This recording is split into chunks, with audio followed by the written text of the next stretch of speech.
October 10 ലോക മാനസികാരോഗ്യ ദിനമാണ്. Mental health in humanitarian emergencies എന്നാണ് 2025 മെന്റൽ ഹെൽത്ത് തീം. മാനസികാരോഗ്യത്തിന്റെ പ്രാധാന്യം ജനങ്ങളിലേക്ക് എത്തിക്കുവാനും ഈ അവബോധം വളർത്തുവാനുമാണ് ഈ ദിവസത്തെ പ്രത്യേക പരിപാടികളൊക്കെ ശ്രമിക്കുന്നത്. ഇന്ന് നമ്മോടൊപ്പം ഫീബ ഓൺലൈനിൽ doctor John Jacob, agape mental health and research ഇൻസ്റ്റിറ്റ്യൂട്ടിന്റെ സ്ഥാപകനും തിരുവല്ല മെഡിക്കൽ മിഷൻ ഹോസ്പിറ്റലിന്റെ ഫാമിലി കൗൺസിലറും മോട്ടിവേഷണൽ സ്പീക്കറും ട്രെയിനറുമായിരിക്കുന്ന ഡോക്ടർ ജോൺ ജേക്കബ് സാറിന് ഈ പ്രോഗ്രാമിലേക്ക് സ്വാഗതം ചെയ്യുന്നു.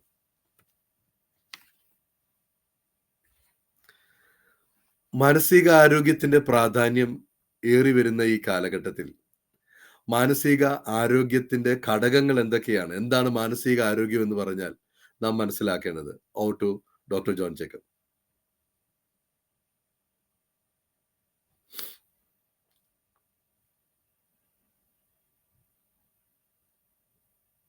ആരോഗ്യത്തെ കുറിച്ച് വളരെ അവബോധമുള്ള മലയാളി, പക്ഷേ മാനസികാരോഗ്യത്തെ കുറിച്ച് ഏറെ അവബോധമുള്ളവരല്ല. ഓക്കെ. നമുക്ക് രോഗമില്ലാത്ത അവസ്ഥ കൊണ്ട് നമുക്ക് ആരോഗ്യമുണ്ടെന്ന് പറയാൻ പറ്റില്ല. ആരോഗ്യമുള്ള ഒരു മനസ്സിന്റെ ലക്ഷണം എന്താണെന്ന് തന്നെ സാധാരണക്കാർക്ക് പലപ്പോഴും അത് തിരിച്ചറിയാറില്ല. ഈ മാനസികാരോഗ്യ ദിനത്തിൽ നമുക്ക് മാനസികാരോഗ്യത്തിന്റെ പോസിറ്റീവായിട്ടുള്ള ഒരു വെൽനെസിന്റെ, മെന്റൽ വെൽനെസിന്റെ സയൻസ് എന്തൊക്കെയാണെന്ന് ആദ്യമായിട്ട് നോക്കാം. നമ്മളുമായിട്ടൊരു ബന്ധമുണ്ട്. നമുക്ക് നമ്മുടെ കഴിവുകളെ കുറിച്ചും കഴിവുകേടുകളെ കുറിച്ചും ഒരു നല്ല തിരിച്ചറിവുണ്ടാകുക, നമുക്ക് നമ്മളോട് ബഹുമാനവും സ്നേഹവും ഉണ്ടാകുക, നമ്മളെ പറ്റി നമുക്ക് ശരിയായിട്ട് വിലയിരുത്താൻ കഴിയുക, നമുക്കൊരു തെറ്റ് പറ്റിയാൽ സമ്മതിക്കാനും ഏറ്റുപറയാനുള്ള മനസ്സ്, ഇതൊക്കെ നമ്മളുമായിട്ടുള്ള ബന്ധം മാനസികാരോഗ്യത്തിന്റെ ഒരു വശമാണ്. കാരണം നമ്മളെ കാണുന്ന പോലെയാണ് ലോകത്തെ കാണുന്നത്. നമ്മളുമായിട്ടുള്ള ബന്ധം നമുക്ക് ശരിയല്ലെങ്കിൽ മറ്റെല്ലാ ബന്ധങ്ങളും അത് റിഫ്ലക്ട് ചെയ്യും. രണ്ടാമതായിട്ട് നമ്മൾ മറ്റുള്ളവരുമായിട്ടുള്ള ബന്ധം. നമ്മളെങ്ങനെയാ മറ്റുള്ളവരുമായിട്ട് നമ്മളിൽ നിന്ന് ബാക്കി എല്ലാവരും വ്യത്യസ്തരാണ്. വ്യത്യസ്തരുമായി പൊരുത്തപ്പെട്ടു പോകാനുള്ള കഴിവ് നമുക്ക് ഏറെ വേണം. അപ്പൊ ആളുകളുമായി പൊരുത്തപ്പെട്ടും അഡ്ജസ്റ്റ് ചെയ്ത് പോകാനുള്ള നമ്മുടെ കഴിവുണ്ടെങ്കിൽ, അവരുമായിട്ട് നമുക്ക് ആഴമായ ചില ബന്ധങ്ങളുണ്ടെങ്കിൽ, ഹാർമോണിയസ് ആയിട്ടുള്ള റിലേഷൻഷിപ്പ് ഉണ്ടെങ്കിൽ, അതൊക്കെ നല്ല മാനസികാരോഗ്യത്തിന്റെ ലക്ഷണമാണ്. മറ്റൊന്ന്, നമ്മൾ ചിന്തിച്ചാണോ തീരുമാനം, എടുത്തിയാടി തീരുമാനം എടുക്കാതെ ചിന്തിച്ച് തീരുമാനം എടുക്കുക. ജീവിതത്തിൽ എപ്പോഴും ഒരു ലക്ഷ്യം ഉണ്ടായിരിക്കുകയും ആ ലക്ഷ്യത്തിന് വേണ്ടി എത്താൻ വേണ്ടി പരിശ്രമം ചെയ്യുകയും ചെയ്യുക. എങ്ങനെയും അല്ല, നമ്മൾ ആത്മാർത്ഥമായി നമ്മൾ ചെയ്യുന്ന കാര്യത്തിൽ നമ്മുടെ പൂർണ്ണമായ കഴിവ് വിനിയോഗം ചെയ്യുന്നത് മാനസികാരോഗ്യത്തിന്റെ ലക്ഷണമാണ്. അപ്പോൾ ഇങ്ങനെ ആളുകളുമായിട്ട് സാഹചര്യങ്ങളുമായി പൊരുത്തപ്പെട്ടു പോവുക, നല്ല തീരുമാനം എടുക്കുക, ആളുകളോട് നല്ല ബന്ധം പുലർത്തുക, നമ്മളോട് തന്നെ നല്ല ബന്ധം പുലർത്തുക, ഇതൊക്കെ, അതുപോലെ തന്നെ വികാരങ്ങളെ നമുക്ക് മാനേജ് ചെയ്യാനുള്ള കഴിവ്, വികാരങ്ങൾ ആരോഗ്യകരമായി പ്രകടിപ്പിക്കുക, ഇതൊക്കെ ഒരു നല്ല മാനസികാരോഗ്യത്തിന്റെ ലക്ഷണമാണ്. ഇതൊക്കെ ഇല്ലാത്തപ്പോൾ നമുക്ക് ബന്ധങ്ങൾ നല്ലപോലെ പുലർത്താൻ കഴിയാത്ത, അവനെ കുറിച്ച് തന്നെ വളരെ നെഗറ്റീവായി ചിന്തിക്കുന്ന, വികാരങ്ങൾ കൈകാര്യം ചെയ്യാൻ അറിയാത്ത, പൊരുത്തപ്പെട്ടു പോകാൻ അറിയാത്ത ആള് രോഗിയല്ലെങ്കിലും ആരോഗ്യമുള്ള ഒരാളല്ല എന്ന തിരിച്ചറിവ് നമുക്കുണ്ടാകുകയും അത്തരം ആളുകൾക്ക് മാനസികമായ പിന്തുണയും അതുപോലെ തന്നെ ഹെൽപ്പും വേണ്ടവരാണെന്നുള്ള തിരിച്ചറിവ് സമൂഹത്തിൽ ഉണ്ടാകണം. എങ്കിൽ മാത്രമേ ഇൽനെസിനെ കുറിച്ച് മാത്രം ബോധവാന്മാരുള്ളവരല്ല, വെൽനെസിനെ കുറിച്ച് ബോധവാന്മാരുള്ള ആകാൻ ഈ നമ്മുടെ മാനസികാരോഗ്യ ദിനം നമ്മളെ അതിനുള്ള ഒരു താല്പര്യം നമ്മൾ ഉളവാക്കാൻ ഈ ദിനാചരണം നമ്മളെ സഹായിക്കട്ടെ എന്ന് ഞാൻ ആശിക്കുന്നു. ഓക്കെ. നമ്മെ തന്നെ മനസ്സിലാക്കുക, അതോടൊപ്പം നമ്മളുടെ സമൂഹത്തെ, നമ്മുടെ ഒപ്പമുള്ളവരെ മനസ്സിലാക്കാൻ, അവരോട് എങ്ങനെ ഇടപെടുന്നു എന്നൊക്കെയാണ് ഈ മാനസികാരോഗ്യത്തെ പറ്റി ഡോക്ടർ പറഞ്ഞത്.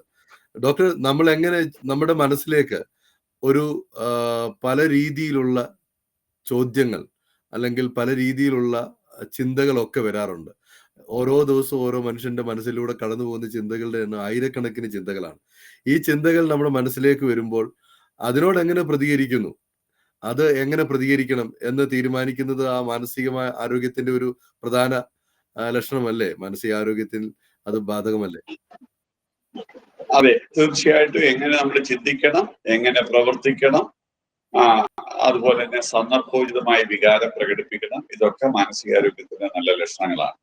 അപ്പൊ ആരോഗ്യകരമായി ചിന്തിക്കുക, അനാരോഗ്യകരമായി ചിന്തിക്കാതിരിക്കുക, ചിന്തിച്ച് റാഷണലായിട്ടുള്ള തീരുമാനമെടുക്കുക, വികാര വിവശതകളൊന്നും ചെയ്യാതിരിക്കുക. ഇതൊക്കെയാണ് നല്ലൊരു മാനസികാരോഗ്യം ഉള്ള ഒരാളുടെ ലക്ഷണം. ഒരു പ്രശ്നത്തിന്റെ വരുംവരാഴികളും ഗുണദോഷങ്ങളും ചിന്തിച്ച ശേഷം തീരുമാനമെടുക്കാനുള്ള കഴിവാണ് ഒരു നല്ല തീരുമാനമെടുക്കാനുള്ള കഴിവ്. അത് അത്യാവശ്യമായിട്ടും ആരോഗ്യമുള്ള ഒരു വ്യക്തിത്വത്തിന് ആവശ്യമുണ്ട്. ഓക്കെ. ഇപ്പോൾ നമ്മുടെ സമൂഹം മാനസികാരോഗ്യത്തിന് കൂടുതൽ പ്രാധാന്യം നൽകുന്ന ഒരു സമൂഹമാണ്. അതോടൊപ്പം പലരും മാനസികാരോഗ്യത്തിന് വേണ്ടി ചികിത്സ തേടുന്നു, അല്ലെങ്കിൽ അതിനെ പ്രൊമോട്ട് ചെയ്യുന്നു.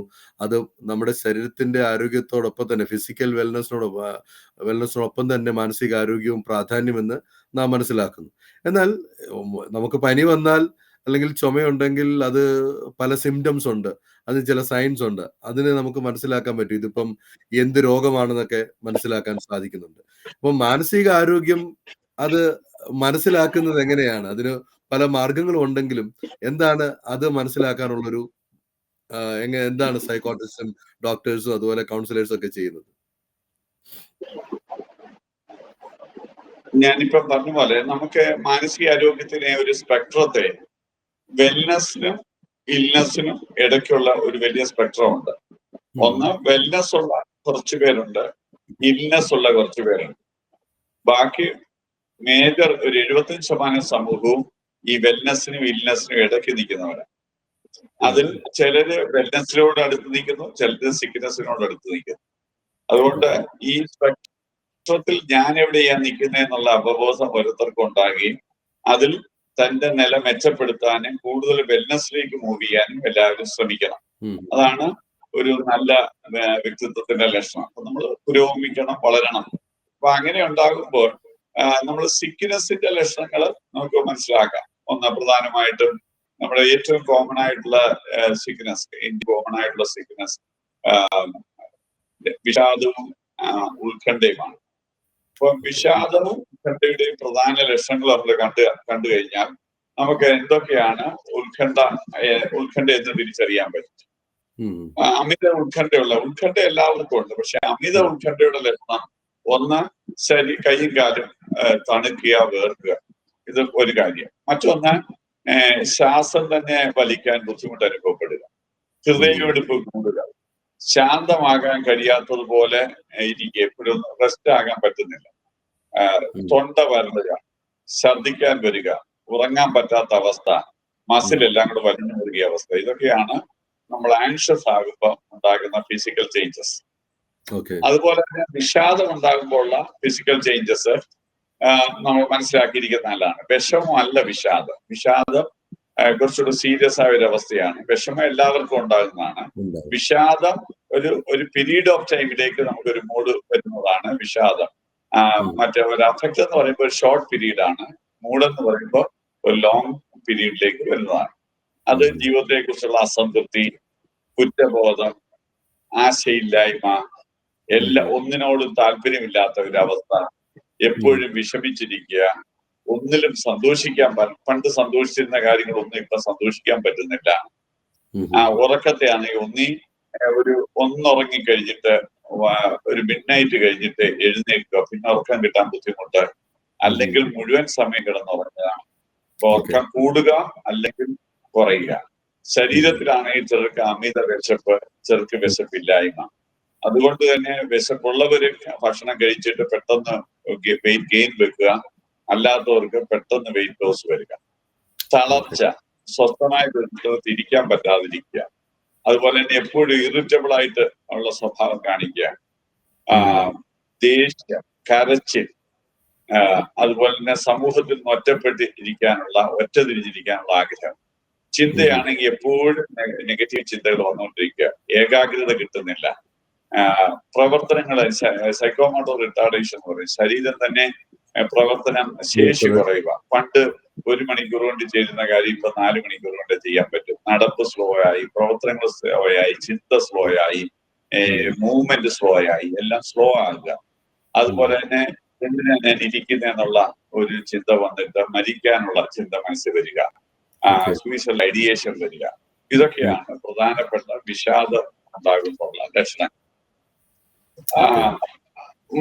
മറ്റു ചില മേജർ സൈക്കോസ് അഥവാ സീരിയസ് ആയിട്ടുള്ള മനോരോഗം വരുമ്പോഴത്തേക്ക് നമുക്ക് രണ്ട് പ്രധാനപ്പെട്ട മനോരോഗ ലക്ഷണം എന്ന് പറഞ്ഞാൽ ഹാലൂസിനേഷനും ഡിലൂഷനുമാണ്. ഹാലൂസിനേഷൻ എന്ന് പറഞ്ഞാൽ ഇല്ലാത്ത സാധനങ്ങൾ സെൻസ് ചെയ്യാൻ പറ്റുക, എന്നാൽ ഇല്ലാത്ത വസ്തുവിനെ കണ്ണുകൊണ്ട് കാണാൻ പറ്റുക, ഇല്ലാത്ത ശബ്ദം ചെവി കൊണ്ട് കേൾക്കാൻ പറ്റുക, ഇല്ലാത്ത മണം അനുഭവിക്കാൻ പറ്റുക, ഇല്ലാത്ത മൂവ്മെന്റ് ശരീരത്തിൽ സ്പർശനം അനുഭവിക്കാൻ പറ്റുക.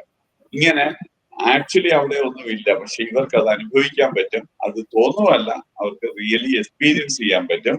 ഇതാണ് ഹാലൂസിനേഷൻ. ഡിലൂഷൻ എന്ന് പറഞ്ഞാല് ചിന്തയിലുള്ള വൈകല്യമാണ്. എന്ന് പറഞ്ഞാൽ അസഭ്യമായ കാര്യങ്ങളൊക്കെ സംഭവിക്കുന്നു എന്ന് ഇവരൊക്കെ ചിന്തിക്കാം. എന്റെ ചിന്ത ഒരാൾ പിടിച്ചെടുക്കുന്നു, മറ്റൊരാളുടെ ചിന്ത എനിക്കറിയാം, എന്റെ ചിന്ത ആരോ വിളിച്ചു പറയുന്നു, ഞാൻ ചിന്തിക്കുന്നത് മറ്റാരോ വിളിച്ചു പറയുന്നു, ആളുകൾ എനിക്കെതിരെ കരുതി കൂട്ടുന്നു, എനിക്കെതിരെ നീക്കങ്ങൾ നടക്കുന്നു, എന്നെ വിഷം കൊല്ലാൻ ശ്രമിക്കുന്നു, എന്നെ ഉപദ്രവിക്കാൻ പറ്റുന്നു. ഇങ്ങനെയൊക്കെയുള്ള ധാരാളം ഡിലൂഷൻ. അവിടെ ആക്ച്വലി ഒന്നുമില്ല, പക്ഷെ അവർക്കത് അങ്ങനെ അനുഭവപ്പെടുക, അവർക്കത് ആ ചിന്ത മാറ്റാൻ പറ്റുന്നില്ല. ഇതാണ് ഡിലൂഷൻ. ഈ അതുപോലെ ഈ ഹലൂസിനേഷനെ പറ്റി പറഞ്ഞു. പർവ്വതാരോഹകരൊക്കെ, അതായത് ഹിമാലയത്തിന്റെ മുകളിലേക്ക് കയറുന്ന ആളുകളെ പറ്റിയൊക്കെ കേട്ടിട്ടുണ്ട്. അവരൊരു സർട്ടൺ പോയിന്റ് കഴിയുമ്പോൾ, അവരുടെ ആ ഒരു ഹൈറ്റ് ഡിസ്റ്റൻസ് ഒത്തിരി മുകളിൽ എത്തി കഴിയുമ്പോൾ അവർക്ക് ഇങ്ങനെയുള്ള ഹാലൂസിനേഷൻസ് ഉണ്ടാകാറുണ്ട് എന്ന് പറഞ്ഞു. അപ്പം ഇത് മാനസിക ആരോഗ്യവുമായിട്ട് കണക്ട് ആണോ, അതോ സാധാരണ മനുഷ്യനും ഇങ്ങനെയുള്ള ഈ ഹാലൂസിനേഷൻസ് ഉണ്ടാകാറുണ്ടോ? അത് ഇതും തമ്മിൽ ബന്ധമുണ്ടോ? അങ്ങനെ എനിക്ക് ആ കാര്യത്തെ കുറിച്ച് ഞാൻ അറിഞ്ഞിട്ടില്ല. സാധാരണ മാനസിക നില തെറ്റുമ്പോൾ മാത്രമേ, അല്ലെങ്കിൽ ഏതെങ്കിലും മരുന്നുകൊണ്ട് ഇൻഡ്യൂസ്ഡ് ആയിട്ടുള്ള ചില അവസ്ഥയിലും ചിലർക്ക് അങ്ങനെ ഉണ്ടാകാറുണ്ട്. അല്ലാതെ തോന്നുമല്ല. ഓക്സിജൻ ലെവലൊക്കെ കുറയുന്ന സമയത്ത്, ആളുകൾക്ക് ഓക്സിജൻ ലെവൽ കുറയുന്ന സമയത്ത് അവർ ഹലൂസിനൈസ്ഡ് ആയിട്ടുള്ള പല കാര്യങ്ങൾ കാണുന്നു, അവിടെ ഇരിക്കുന്നൊക്കെ കഴിഞ്ഞ ദിവസം ഞാൻ കേൾക്കുവാനൊക്കെ ഇടയായത്. അതും മാനസികാരോഗ്യം തമ്മിൽ ബന്ധമില്ല. ഒരു പക്ഷെ ഫിസിക്കൽ കണ്ടീഷൻ കൊണ്ട് ഇങ്ങനെ ഉണ്ടാകാമല്ലോ. ചില മരുന്നൊക്കെ കഴിച്ചാൽ ചിലർക്ക് താൽക്കാലികമായിട്ട് അങ്ങനെ ഉണ്ടാകാം, ചില ഡ്രഗ്സ് ഇൻഡ്യൂസ് ചെയ്താൽ ഉണ്ടാകാം, അങ്ങനെയൊക്കെയുള്ള. പക്ഷെ അത് ടെമ്പററി അവസ്ഥയാണ്. ഇതല്ല, ഒരു കുറച്ചുകൂടെ ലോങ് ടൈം അവസ്ഥയാണ് അത്.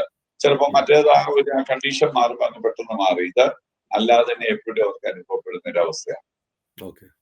ആ അവസ്ഥ വന്നു കഴിയുമ്പോൾ അവർക്ക് മേജറായിട്ടൊരു ഹോസ്പിറ്റലിൽ അഡ്മിറ്റ് ചെയ്ത് തന്നെ ട്രീറ്റ് ചെയ്യണം. അല്ലാതെ ഒരിക്കലും നമുക്ക് ഹലൂസിനേഷൻ ഉള്ളവരെ, ഡിലൂഷൻ ഉള്ളവരെ, ഒരാൾ മനോരോഗാവസ്ഥയിലുള്ള ഒരാളെ നമുക്ക് വീട്ടിൽ മാനേജ് ചെയ്യാനൊക്കെ ബുദ്ധിമുട്ടായിരിക്കും. അതുകൊണ്ട് അവര് തന്നെ സുരക്ഷിതത്വം കരുതി അവരെ ഹോസ്പിറ്റലിൽ അഡ്മിറ്റ് ചെയ്ത് ട്രീറ്റ് ചെയ്യുകയും ആ അവസ്ഥ മാറിക്കഴിഞ്ഞതിന് ശേഷം ഭവനത്തിലേക്ക് കൊണ്ടുവരുന്നതായിരിക്കും നല്ലത്. ഓക്കെ. ഇപ്പോൾ തന്നെ നമ്മുടെ സമൂഹത്തിൽ നമ്മൾ കേൾക്കാറുണ്ട്, ഇപ്പോൾ രോഗങ്ങൾ ഉണ്ടാകുമ്പോൾ, പ്രശ്നങ്ങൾ ഉണ്ടാകുമ്പോൾ അവരെ ട്രീറ്റ് ചെയ്യേണ്ടതിന് വേണ്ടി 2-3 കാര്യങ്ങൾ നമ്മളിപ്പോൾ ഒരുപക്ഷെ ആളുകൾ പറയും, ഒരു കൗൺസിലറെ കാണണം, ഒരു മനോരോഗ വിദഗ്ധനെ കാണണം, ഒരു ക്ലിനിക്കൽ സൈക്കോളജിസ്റ്റിനെ കാണണം, ചിലർ പറയാറുണ്ട് സൈക്കാട്രിസ്റ്റിനെ കാണണം. അപ്പം ഇത് പലരും ഇങ്ങനെ പല പേരുകളിൽ അറിയപ്പെടുമ്പോൾ നമ്മുടെ സമൂഹത്തിൽ ആരെയാണ് ആദ്യം കാണേണ്ടത്, ഈ ഒരു രോഗത്തിന് വേണ്ടി എന്താണ് ചെയ്യേണ്ടത് എന്നൊക്കെയുള്ള ചില കൺഫ്യൂഷൻസ് ഉണ്ടാകാറില്ലേ?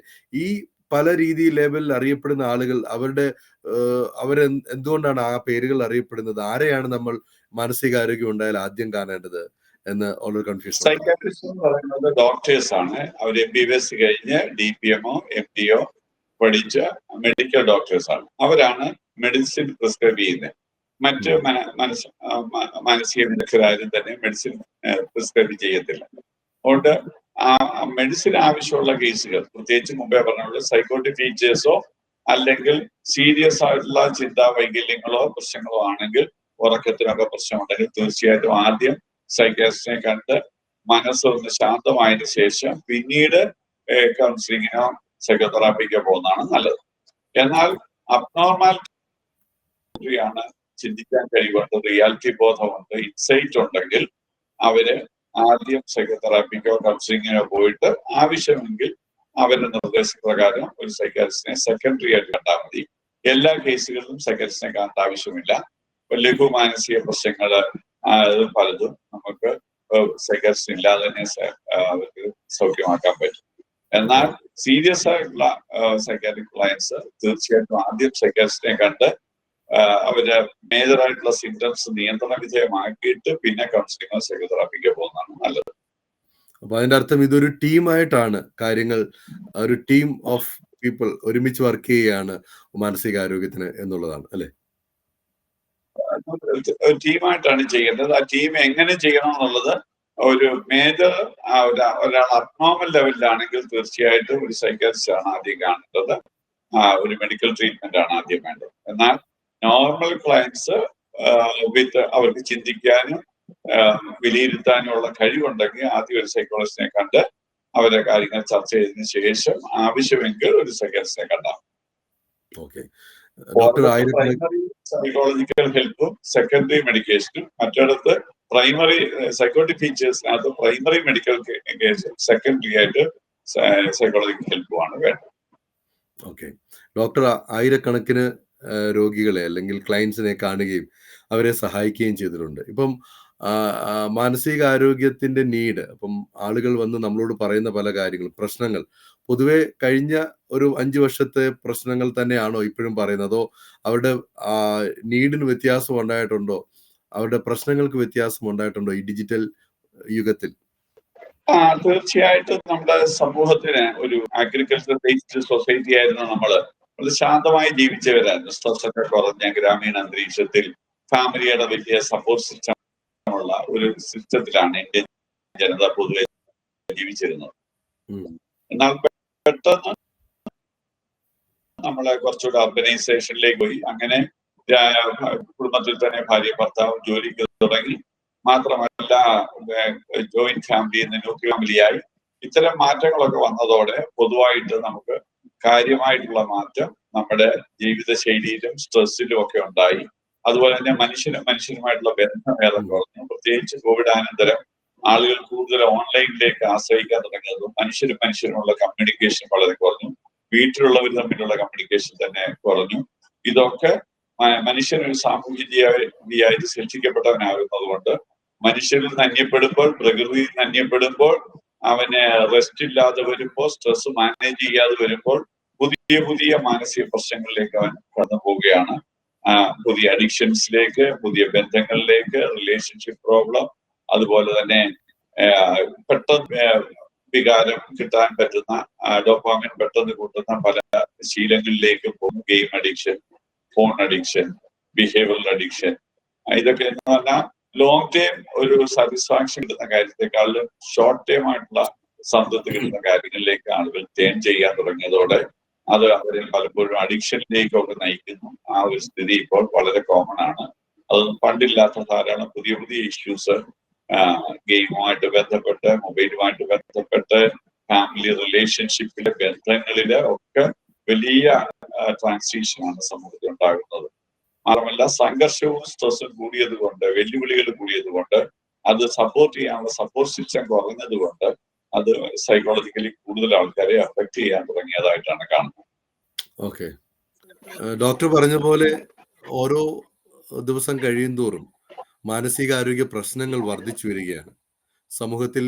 അതുമൂലം പല ആളുകളും ഷോർട്ട് ടൈം ആയിട്ടുള്ള പല റെമഡീസിന് വേണ്ടിയാണ് ആളുകൾ ശ്രമിക്കുന്നത്. ടെമ്പററി ആയിട്ട് അവർക്ക് ലഭിക്കുന്ന പല സന്തോഷങ്ങളിലേക്ക് അവർ തിരികെയാണ്. എന്നാൽ ഇങ്ങനെയുള്ള പ്രശ്നങ്ങൾ വർദ്ധിക്കുമ്പോൾ എല്ലാവരും ഈ ചികിത്സയ്ക്ക് വേണ്ടി ശ്രമിക്കാറുണ്ടോ, അതോ അവര് ഇന്റർനെറ്റിലൊക്കെ നോക്കി ചെറിയ റെമഡീസ് കണ്ടെത്തി അതിനൊരു പരിഹാരം കണ്ടെത്താനാണോ ശ്രമിക്കുന്നത്? ചികിത്സയ്ക്ക് വേണ്ടി ആളുകൾ കൂടുതൽ ഇത് ശ്രദ്ധിക്കുന്നുണ്ടോ? ഇന്ത്യയിൽ 100 പേരിൽ 75 പേരും ചികിത്സ തേടുന്നില്ല. 25% ആളുകൾ മാത്രം, 4/1 ആളുകൾ മാത്രമേ ആധുനിക സാങ്കേതിക ചികിത്സകൾ, മനഃശാസ്ത്ര ചികിത്സ സങ്കേതത്തിലേക്ക് പോകുന്നുള്ളൂ. ബാക്കി 75% ആളുകളും മറ്റ് സങ്കേതങ്ങളിലേക്കാണ് പോകുന്നത്. ഇത് ഒരുപക്ഷെ 10 or 70 വർഷം മുമ്പേ നമ്മുടെ ആ ശാരീരിക ആരോഗ്യ രംഗത്ത് ഇത് തന്നെയായിരുന്നു സ്ഥിതി. അന്നും ആധുനിക മെഡിസിനോട് ആളുകൾ പുറംതിരിഞ്ഞിരിക്കുകയും മറ്റ് ചികിത്സാ രീതികളിൽ വിലയം പ്രാപിക്കുകയും ചെയ്യുകയായിരുന്നു. എന്നാൽ പിന്നീട് അത് മാറ്റം വന്ന് ഇപ്പോൾ നമുക്കറിയാം ഇന്ത്യയിലെ സമൂഹത്തിൽ നല്ലൊരു ശതമാനം പേരും ശാരീരിക രോഗങ്ങൾക്ക് ആധുനിക ചികിത്സാ സംവിധാനത്തിലേക്ക് പോകുന്ന സ്ഥിതി ഉണ്ടായിട്ടുണ്ട്. എന്നാൽ മാനസിക ആരോഗ്യ രംഗത്ത് ഇപ്പോഴും ഒരു വിമുഖതയുണ്ട്. കാരണം മാനസികാരോഗ്യത്തെ കുറിച്ചൊരു ഒരു നാണക്കേടായിട്ടും പേരായിട്ടും അതിനെ കാണുന്നത് കൊണ്ട് അത് റിവീൽ ചെയ്യാതെ മറച്ചു വെക്കാനും പൊതിഞ്ഞു വെക്കാനുമാണ് ആളുകളുടെ ശ്രമം. മാത്രമല്ല അതൊരു സ്പിരിച്വൽ പ്രോബ്ലം ആയിട്ട് ആളുകൾ കണ്ടിട്ട് അത്തരം അത്തരം മെത്തേഡുകളിലേക്ക് ഭൂതത്തിന്റെയും മറ്റ് അതുപോലുള്ള ആത്മീയ ലോകത്തിൽ പരിഹരിക്കാനുള്ള ശ്രമം നടക്കുന്നു. ഇതൊരു ഒരു ശാസ്ത്രീയമായിട്ട് തന്നെ കാണാനോ ചികിത്സിക്കാനോ ആളുകൾ തയ്യാറാകുന്നില്ല എന്നുള്ളതാണ് നാം അനുഭവിക്കുന്ന ഏറ്റവും വലിയ പ്രശ്നം. അതുകൊണ്ടാണ് മാനസികാരോഗ്യ ദിനം ഇത്തരം അവബോധം ആളുകൾ ജനിപ്പിക്കുവാനും മറ്റേത് രോഗത്തെ പോലെ മാനസിക രോഗങ്ങളിൽ ചികിത്സിക്കേണ്ടതാണെന്നും അത് രോഗങ്ങൾ മാത്രമല്ല അതിന്റെ ആരോഗ്യത്തിന് കുറവുള്ളപ്പോൾ തന്നെ അതിന് മനഃശാസ്ത്രപരമായ ചികിത്സകൾ എടുക്കുന്നത് നല്ലതാണെന്നും അതുവഴി ഒരു നല്ല വെൽനെസ്സിലേക്ക് ഒരാളുടെ വ്യക്തിത്വത്തെ മാറ്റിയെടുക്കുന്നത് അയാളുടെ പ്രൊഡക്ടിവിറ്റിയെയും അതുപോലെ തന്നെ അത് എല്ലാ വിധത്തിലുള്ള ആളുടെ വെൽനെസ്സിനെയും അത് സഹായിക്കും. അതുകൊണ്ട് ഒരു വ്യക്തിയുടെ സമഗ്ര ക്ഷേമത്തിന് അയാളുടെ മാനസികാരോഗ്യം ശ്രദ്ധിക്കണം. അവിടെ ഉണ്ടാകുന്ന പ്രശ്നങ്ങളെ എത്ര ഏർലി തന്നെ പരിഹരിക്കുന്നതാണ് അത് കൂടുതൽ ദൂരവ്യാപകമായ പ്രശ്നങ്ങൾ ഉളവാക്കുന്നതിന് തടസ്സം നമുക്ക് ഒഴിവാക്കാൻ പറ്റുക. ഓക്കെ, തീർച്ചയായിട്ടും നമ്മുടെ വളരെ ശ്രദ്ധിക്കേണ്ട ഒരു കാര്യമാണ് പറഞ്ഞത്. ആളുകൾ ശരിയായ രീതിയിൽ നേരായ മാർഗത്തിലുള്ള ചികിത്സകൾ നേടുക. ഒരു പ്രൊഫഷണൽ ട്രെയിൻഡ് ആയിട്ടുള്ള ഒരു കൗൺസിലിംഗ് സൈക്കോളജിസ്റ്റിനെയോ സൈക്കാട്രിസ്റ്റിനെയോ ഒക്കെ കാണുക എന്നുള്ളത് നമ്മുടെ സമൂഹത്തിന്റെ ആരോഗ്യത്തിന് വളരെ പ്രാധാന്യം അർഹിക്കുന്ന ഒരു കാര്യമാണ്. അതോടൊപ്പം ഇന്നത്തെ സമൂഹം അവര് മാനസികാരോഗ്യത്തിന് വളരെ പ്രാധാന്യം കൽപ്പിക്കുന്നു എന്നാണ് റിപ്പോർട്ടുകൾ പറയുന്നത്. എന്നാൽ ഇങ്ങനെയുള്ള നൂതന സാങ്കേതിക വിദ്യകളിൽ മനുഷ്യരോട് സംസാരിക്കുന്നതിനേക്കാളും ChatGPT പോലുള്ള പല മൊബൈൽ ആപ്പുകൾ, ഡിജിറ്റൽ ആപ്പുകളിലാണ് അവരുടെ പ്രശ്നങ്ങൾ പറയുവാൻ തുനിയുന്നത് എന്ന് പുതിയ റിപ്പോർട്ടുകൾ വരുന്നുണ്ട്. ഇത് എത്രത്തോളം ഗുണം ചെയ്യും, അതോടൊപ്പം ആളുകൾക്ക് ഇതിനുള്ള ദോഷഫലങ്ങൾ എന്തൊക്കെയാണ്? അത് നമ്മുടെ ശാരീരിക രോഗത്തിന് നമ്മള് ഇതുപോലുള്ള സാങ്കേതിക വിദ്യയിൽ ഊന്നി ചികിത്സിച്ചാലുള്ള ഫലം പോലെ തന്നെയാണ്. അതിനെക്കാട്ടിലും ശാരീരിക രോഗത്തെക്കാട്ടിലും ഡയഗ്നോസിങ്ങിനും ട്രീറ്റ്മെന്റിനും കൂടുതലും മനുഷ്യർ ഇടപെടൽ ആവശ്യമുള്ള ഒരു രംഗമാണ്. അപ്പോൾ ശാരീരിക രോഗത്തിന് ആരും ഇതിൽ നമ്മുടെ യൂട്യൂബ് നോക്കിയോ സോഷ്യൽ മീഡിയ നോക്കിയോ ആരും ചികിത്സിക്കാറില്ലല്ലോ. ഇതുപോലെ തന്നെയാണ് മാനസിക പ്രശ്നങ്ങളെയും അതിലും കൂടുതൽ സങ്കീർണമാണ് മാനസിക പ്രശ്നങ്ങൾ. അതുകൊണ്ട് തീർച്ചയായിട്ടും ഒരു പ്രൊഫഷണൽ ഇന്റർവെൻഷൻ ആണ് വേണ്ടത്, മാനുഷികമായ ഇന്റർവെൻഷൻ ആണ് വേണ്ടത്. അല്ലാതെ സാങ്കേതികമായ ഇന്റർവെൻഷൻ കൊണ്ട് ഒരിക്കലും അത് ഹാൻഡിൽ ചെയ്യാൻ ശ്രമിക്കരുത്. അത് ഗുണത്തേക്കാളേറെ ദോഷമുണ്ടാകും. ഓക്കെ, ഒക്ടോബർ 10 ലോക മാനസികാരോഗ്യ ദിനമാണ്. ഡോക്ടർ ജോൺ ജേക്കബ്, ഇന്ന് നമ്മുടെ സമൂഹത്തോട് ഈ മാനസികാരോഗ്യ ദിനത്തിൽ താങ്കൾക്ക് നൽകുവാനുള്ള സന്ദേശം എന്താണ്? മാനസിക ആരോഗ്യത്തെ കുറിച്ച് ഒരു പോസിറ്റീവായിട്ടുള്ള മനോഭാവം നമുക്കുണ്ടാവണം. നമ്മുടെ ശാരീരിക വെൽനെസ്സിനെ കുറിച്ച് ഇന്ന് ആളുകൾ ശ്രദ്ധിക്കുകയും അവര് രോഗം വരുമ്പോൾ മാത്രമല്ല അവര് ആരോഗ്യം നിലനിർത്താൻ വേണ്ടി ഉള്ള പല ശ്രമങ്ങൾ ഇന്ന് ആരോഗ്യരംഗത്ത് നടക്കുന്നുണ്ട്. അതുപോലെ തന്നെ മാനസികാരോഗ്യം നിലനിർത്താൻ വേണ്ടിയുള്ള നിരന്തര ശ്രമങ്ങൾ നാം ചെയ്യേണ്ടതുണ്ട്. മാത്രമല്ല മാനസിക ആരോഗ്യത്തെ കുറിച്ചുള്ള നമ്മുടെ സ്റ്റിഗ്മ എന്തോ മോശമാണ്, ബധിതമാണെന്നുള്ള ചിന്ത മാറിയിട്ട് മറ്റേത് രോഗത്തെയും ഹാൻഡിൽ ചെയ്യുന്ന പോലെ മാനസിക പ്രശ്നങ്ങളെയും കൈകാര്യം ചെയ്യാൻ നമ്മൾ മനസ്സ് വെക്കണം. അത് പൊതിഞ്ഞു വെക്കാതെ മറച്ചു വെക്കാതെ എത്രയും പെട്ടെന്ന് എത്രയും ആദ്യഘട്ടത്തിൽ തന്നെ നമുക്ക് അവരെ ഹെൽപ്പ് ചെയ്യുവാണെങ്കിൽ അവർക്കത് പൂർണ്ണമായ സൗഖ്യം പ്രാപിച്ച് അവർക്ക് വീണ്ടും മെയിൻ സ്ട്രീമിലേക്ക് വന്ന് വളരെ പ്രൊഡക്റ്റീവായിട്ട് വളരെ പ്രയോജനകരമായ ജീവിതം നയിക്കാൻ പറ്റും. അതുകൊണ്ട് ഒരിക്കലും സമയം കളയാതെ എത്രയും പെട്ടെന്ന് അവരെ ചികിത്സിക്കണം. മൂന്നാമത്, നമ്മൾ അങ്ങനെയുള്ളവരെ കണ്ടു കഴിഞ്ഞാൽ അവരെ പ്രോപ്പർ സ്ഥലത്തേക്ക് ഗൈഡ് ചെയ്യാൻ സാധാരണ ജനങ്ങൾ ബോധവാന്മാരാകണം. ഒരാള് അബ്നോർമൽ സ്റ്റേജിൽ കണ്ടു കഴിഞ്ഞാൽ അല്ലെങ്കിൽ ഓഡായിട്ടുള്ള ബിഹേവിയേഴ്സ് കണ്ടു കഴിഞ്ഞാൽ, നമ്മൾ പറയുന്ന കാര്യങ്ങൾക്ക് മനസ്സിലാക്കാൻ കഴിയാതെ ഒരു പെരുമാറുന്നതൊക്കെ കണ്ടു കഴിഞ്ഞാൽ തീർച്ചയായിട്ടും ഒരു സൈക്കാട്രിസ്റ്റിനെ കാണാനാണ് ആദ്യം ശ്രമിക്കേണ്ടത്. എന്നാൽ നോർമൽ ആൾക്കാർ മറ്റ് അഡ്ജസ്റ്റ്മെന്റ് പ്രോബ്ലമോ ബന്ധങ്ങളിൽ പ്രശ്നമോ നിരാശയോ പൊരുത്തപ്പെട്ടു പോകാൻ പറ്റാതിരിക്കുകയോ തീരുമാനമെടുക്കാൻ പറ്റാതിരിക്കുകയോ ബന്ധങ്ങളുമായിട്ട് ഒത്തുപോകാൻ പറ്റാതിരിക്കുകയോ ഒക്കെ ചെയ്യുമ്പോൾ അതൊരു കൗൺസിലിങ്ങിനോ സൈക്കോളജിസ്റ്റിനെയാണ് ആദ്യം കാണേണ്ടത്. ആവശ്യമുണ്ടെങ്കിൽ മാത്രം ഒരു സൈക്കോളജിസ്റ്റിനെ കണ്ടാൽ മതി. അങ്ങനെ ലഘു മാനസിക പ്രശ്നങ്ങൾക്ക് പ്രാഥമികമായ സൈക്കോളജിസ്റ്റിനെയും സീരിയസ് ആയിട്ടുള്ള മാനസിക പ്രശ്നങ്ങൾ ആദ്യം ഒരു സൈക്കാട്രിസ്റ്റിനെ കണ്ടതിന് ശേഷം അവർ നോർമൽ ആയതിനു ശേഷം അവർക്ക് സൈക്കോതെറാപ്പി കൗൺസിലിംഗ് കൊടുത്ത് അവരെ ജീവിതത്തിന്റെ വീണ്ടും മുഖ്യധാരയിലേക്ക് കൊണ്ടുവരാനുള്ള ശ്രമമാണ് നമ്മൾ ചെയ്യേണ്ടത്. മരുന്ന് മാത്രം കൊടുത്തുകൊണ്ട് അവരൊരിക്കലും അവരുടെ പെരുമാറ്റങ്ങൾ മാറത്തില്ല. മരുന്ന് കൊടുത്ത് ഭേദമാകുന്ന മുറയ്ക്ക് അവരുടെ പെരുമാറ്റത്തിലും ചിന്തയിലും രോഗം വരുത്തിയ വിനകളെ മാറ്റി അവരെ വീണ്ടും മുഖ്യധാരയിലേക്ക് കൊണ്ടുവരുന്നതിന് മനഃശാസ്ത്രപരമായ ചികിത്സയ്ക്ക് വലിയ പങ്കുണ്ട്. അത് പ്രോപ്പറായിട്ട് ചെയ്യാൻ നമ്മൾ തയ്യാറാകും. തീർച്ചയായിട്ടും വളരെ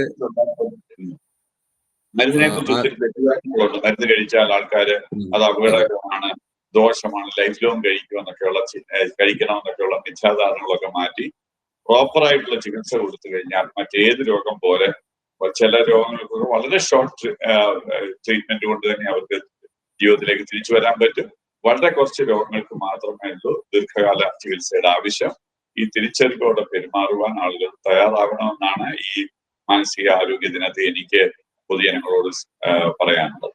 ഓക്കെ, തീർച്ചയായിട്ടും നമ്മൾ നമ്മുടെ സമൂഹത്തിൽ ഒരിക്കലും ഈ സ്റ്റിഗ്മ നമ്മളെ ഒരിക്കലും ഈ നല്ല ചികിത്സ നേടുന്നതിൽ നിന്നും മാറ്റി നിർത്താതെ ശരിയായ ചികിത്സകൾ നേടുവാൻ സമൂഹം മാനസികാരോഗ്യം നമ്മുടെ സമൂഹത്തിൽ അത് പ്രാധാന്യം നൽകിക്കൊണ്ട് ജീവിക്കുവാൻ നല്ലൊരു തലമുറ വാർത്തെടുക്കട്ടെ എന്നാണ് നമ്മളും ഫിബ ഓൺലൈൻ്റെ ഈ ഒരു മാനസികാരോഗ്യ ദിനത്തിലുള്ള പ്രത്യേക ടോക്കിൽ നമ്മൾ സംസാരിക്കും. ഇന്ന് ഞങ്ങളോടൊപ്പം ഞങ്ങളുടെ ചോദ്യങ്ങൾക്ക് ഉത്തരം തന്ന agape mental health and research ഇൻസ്റ്റിറ്റ്യൂട്ടിന്റെ സ്ഥാപകനും തിരുവല്ല മെഡിക്കൽ മിഷൻ ഹോസ്പിറ്റലിലെ ഫാമിലി കൗൺസിലറുമായിരിക്കുന്ന ഡോക്ടർ ജോൺ ജേക്കബിനോടുള്ള പ്രത്യേക നന്ദി ഫിബ ഓൺലൈൻ്റെ പേരിൽ അറിയിക്കട്ടെ. നമ്മുടെ സമൂഹം ആരോഗ്യമുള്ള സമൂഹമായി മാനസികവും ശാരീരികമായിട്ടും ആത്മീയമായിട്ടുള്ള ആരോഗ്യമുള്ള നല്ല സമൂഹത്തെ വാർത്തെടുക്കുവാൻ നമുക്ക് കഴിയട്ടെ. Thank you so much.